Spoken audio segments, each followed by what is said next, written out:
Hi hello namaste welcome to my channel. Big boss Tanuja, big boss Kalyan అంటే season 9లో తెలియని వాళ్ళు ఎవ్వరూ లేరు.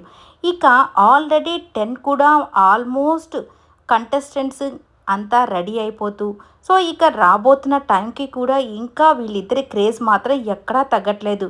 ఎస్, కొంతమంది పాజిటివ్గా వీళ్ళిద్దరిని తీసుకునే వాళ్ళు ఉన్నారు, అలాగే నెగిటివ్గా కూడా కొంతమంది వీళ్ళని ఫ్రేమ్ చేసే వాళ్ళు ఉన్నారు.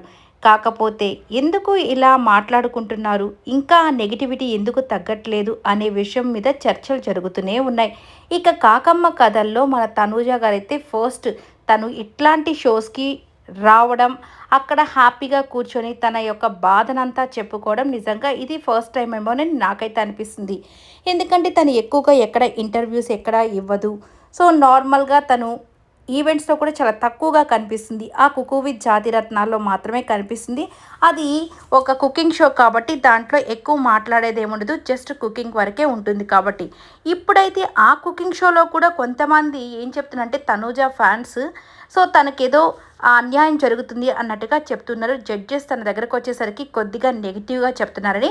బట్ నాకు తెలిసినంత వరకు అలా ఏమీ ఉండదండి. ఒకరి మీద బాగా హైగా ప్రేమ చూపించడం అంటే డేమాన్ పవన్ మీద బాగా ప్రేమ చూపిస్తున్నారు. సో తను ఏ డిష్ చేసినా చాలా బాగా మెచ్చుకుంటున్నారు, బట్ తనూజాని మెచ్చుకోవట్లేదు అంటే నిజంగా అది మనకు ఒకరి మీద ఇష్టం ఉన్నప్పుడు ఏది జరిగినా కానీ వాళ్ళ మీద అంటే వీళ్ళు అలా అనుకుంటున్నారేమో ఇలా అనుకుంటున్నారేమో అని మనం అనుకుంటూ ఉంటాం. కానీ బట్ నాకు తెలిసినంత వరకు కుకింగ్ షోలో బాగానే డేమాన్ అయితే నిజంగానే బాగా చేస్తాడు, ఎప్పుడూ నవ్వుతూ ఉంటాడు. తనలో ఉన్న ప్లస్ పాయింట్ అదే కాబట్టి ఆ విషయాల గురించి అలాగే తన వంట గురించి మెచ్చుకోవచ్చు. కానీ తనూజ వంటను కూడా చాలాసార్లు మెచ్చుకున్నారు, అలాగే అప్రిషియేట్ చేస్తూ వచ్చేసారు. నెక్స్ట్ వచ్చేసి హగ్స్ ఇచ్చారు. అలా ఏమీ ఉండదు కాబట్టి అన్నీ మన అపోహలే అనుకోవచ్చు. ఇక కాకమ్మ కథలకు వచ్చేసరికి తను చాలా డీటెయిలింగ్గా చెప్పింది కదండి. ఎన్నో సంవత్సరాల నుంచి కష్టపడితే ఈ లెవెల్కి తను చేరుకోగలిగింది. ఎస్, ఏ అమ్మాయి అయినా ఏ ఇండస్ట్రీలో అబ్బాయిలైనా బ్యాక్గ్రౌండ్ లేకుండా వచ్చిన వాళ్ళంతా కూడా కష్టాలు పడే వస్తూ ఉంటారు. ఇక అమ్మాయిల విషయానికి వస్తే ఇంకా ఎక్కువ స్ట్రగుల్స్ అయితే ఎదురవుతూనే ఉంటాయి. ఎందుకంటే పేరెంట్స్ సపోర్ట్ ఉండదు, వీళ్ళు ఇక్కడ ఉంటారా ఉండరా, అసలు వీళ్ళు దీంట్లో రాణించగలరా అని ఎన్నో భయాలతో వీళ్ళైతే వస్తూ ఉంటారు. తను చెప్పినట్టు తను ఎన్నో రకాలైన స్ట్రగుల్స్ని ఫేస్ చేసుకొని అంటే హెల్త్ ఇష్యూస్ చాలా ఫేస్ చేసిందంట. అలాగే వచ్చేసరికి బిగ్ బాస్కి వచ్చేసరికి ఒక మంచి ఫ్రెండ్గా కళ్యాణ్ దొరికాడు, అలాగే ఒక మంచి ఫ్యామిలీగా భరణి గారు కానివ్వండి, అలాగే రీతు డేమాన్ వీళ్ళంతా మంచి ఫ్రెండ్షిప్ బాండ్ అయితే క్రియేట్ చేసుకున్నారు. బట్ కళ్యాణ్ దగ్గరకు వచ్చేసరికి తనైతే చాలా మంచి ఫ్రెండ్గానే అనుకునింది. ఎందుకంటే చాలామంది ఆలోచించకుండా ఏదో ఒకటి మాట్లాడుతూనే ఉంటారు. కానీ తన వయసు 23-24 సంవత్సరాల అబ్బాయి.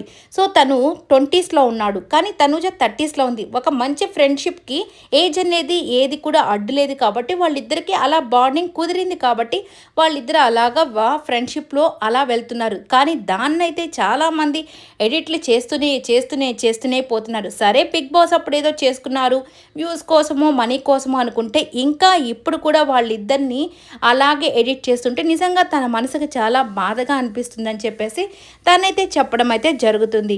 సో నిజంగానే ఫ్రెండ్షిప్ని ఫ్రెండ్షిప్ లాగే చూడండి. అలాగే ఇంకెవరైనా నిజంగానే మేము కమిట్ అయ్యాం, మేమిద్దరం ఇష్టపడుతున్నామని చెప్తే అప్పుడు మీరు మాట్లాడితే బాగుంటుంది. కానీ ఇలా మాట్లాడి తనకి చాలా పెయిన్ని కలిగించారని, పెయిన్ అనే వర్డ్ని రాసి నిజంగా హార్ట్ బ్రేక్ అయిపోయింది అన్నట్టుగా చక్కగా పేపర్ రాసి ఇదంతా పోవాలి అన్నట్టుగా లెటర్ అయితే రాసింది. నిజంగానే చెప్తున్నామండి, నిజంగా తను ఎంత పెయిన్ అనుభవిస్తే కానీ ఇలాంటి బాధకరంగా ఆ పెయిన్ అనేది పోవాలని రాసింది కాబట్టి ఖచ్చితంగా ఎడిట్ చేసేవాళ్ళు మ్యూచువల్ ఫ్యాన్స్ అయితే అర్థం చేసుకుంటున్నారు. కానీ కొంతమంది ఫ్యాన్స్ అయితే ఇంకా నెగిటివిటీని స్ప్రెడ్ చేస్తూనే ఉన్నారు. కాబట్టి అలాంటి వాళ్ళంతా ఇకనైనా స్టాప్ చేసేసేయండి. కొత్త సీజన్ వస్తుంది కాబట్టి ఇక మీ ఫోకస్ కొత్త వాళ్ళ మీద పెట్టుకోండి. పాపం ఇక వాళ్ళ పాటికి వాళ్ళని వదిలేస్తే బాగుంటుంది. అలాగే పవన్ సాయి విషయంలో కూడా పవన్ సాయి కూడా మంచి ఫ్రెండ్, తనకేదో డైవర్స్ అయితే దాని విషయంలో కూడా తనూజాని చాలామంది బ్లేమ్ చేశారు. తనూజ వల్లే ఏదో జరిగింది తనకి పవన్ సాయికి, సో అందుకే తను విడాకులు తీసుకున్నాడని. నిజంగా తను ట్రూ ఫ్రెండ్ కాబట్టి తనూజ కోసం ఎంతో కష్టపడ్డాడు. తను బిగ్ బాస్ హౌస్లో ఉన్నప్పుడు తనకి ఓటింగ్ వేపించడం కోసం అవన్నీ చేస్తే నిజంగా మనస్ఫూర్తిగా తనకు థ్యాంక్స్ చెప్పుకోవాలన్నా కానీ చాలా భయం వేసింది. ఇంకా ఎంత స్ప్రెడ్ అవుతుందో అన్నట్టుగా చాలామంది అంటే తనని బ్లేమ్ చేసే కొద్దీ తనకి భయం వేస్తుంది, ఎవరితో మాట్లాడాలన్నా ఏమవుతుందో చేసుకోరని. సో ఇలాంటివన్నీ పక్కన వాళ్ళు అవే ఎదుటి వాళ్ళ మీద నిందలు వేయడం చాలా ఈజీగా ఉంటాయి. కానీ అవి అనుభవించే వాళ్ళకే తెలుస్తుంది కాబట్టి మన వల్ల వేరే వాళ్ళు ఇంత ఇబ్బంది పడుతున్నారా అని తెలుసుకుంటే మంచిదిగా ఉంటుంది. ఇకనైనా కానీ తనూజాని కళ్యాణ్ని అలా విడిచిపెట్టేయండి. వాళ్ళ ప్రాజెక్ట్స్లో వాళ్ళు చాలా చక్కగా చాలా బిజీగా ఉంటున్నారు కాబట్టి ఇక మీరు కూడా మీ వర్క్స్ చేసుకోండి. అలాగే కొత్త వాటి మీద ఫోకస్ అయితే చేసేసేయండి. అలాగే రీతు డేమాన్ వీళ్ళిద్దరూ చాలా క్యూట్ ఫ్రెండ్స్ అండి వీళ్ళు కూడా. సో వాళ్ళ మీద కూడా రూమర్స్ అయితే స్ప్రెడ్ చేయకండి. మంచి ఫ్రెండ్స్ లాగా ఉంటున్నారు. ఏమైనా ఉంటే ఖచ్చితంగా సోషల్ మీడియాలో తెలిసిపోతుంది కదా, అప్పుడు మాట్లాడుకుందాం. అంతేకాని లేనిపోనివి మనమైతే మాట్లాడి వాళ్ళ మనసులను అయితే నొప్పించకుండా ఉండాలనేదే నా వీడియోలో మీకు చెప్పాల్సింది అని నేను అనుకున్నది ఇదేనండి. ఈ వీడియో నచ్చినట్టయితే లైక్ చేయండి, షేర్ చేయండి, కామెంట్ చేయండి, సబ్స్క్రైబ్ చేసుకోవడం మర్చిపోకండి. Please subscribe my channel. Thank you.